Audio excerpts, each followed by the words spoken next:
পাথর বোঝাই ট্রাক নিয়ে বাংলাদেশে আসে ভারতীয় ট্রাক। ট্রাকের ওপরে পাথর দেখে বোঝার উপায় নেই নিচে এমন ভয়াবহ দ্রব্য নিয়ে এসেছিল তারা। স্টোন ইয়ার্ডে পার্কিং করা ট্রাকটি দেখে সন্দেহ হয় বিজিবির। এরপর শনিবার রাত 11টার দিকে অভিযানে নামে তারা। অভিযানে ট্রাকের পেছনের ডালা খুলে পাথর নামিয়ে বিশেষ কায়দায় লুকানো 20 বস্তা নেশাজাতীয় সিরাপ উদ্ধার করা হয়।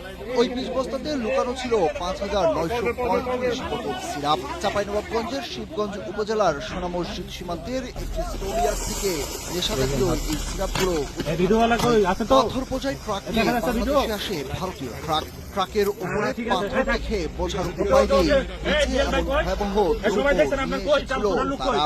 স্টোন ইয়ার্ডে পার্কিং করা ট্রাকটি দেখে সন্দেহ হয় বিজিবির। এরপর শনিবার রাত 11টার দিকে অভিযানে নামে তারা। অভিযানে ট্রাকের পেছনের ডালা খুলে পাথর নামিয়ে বিশেষ কায়দায় লুকানো 20 বস্তা নেশাজাতীয় সিরাপ উদ্ধার করা হয়।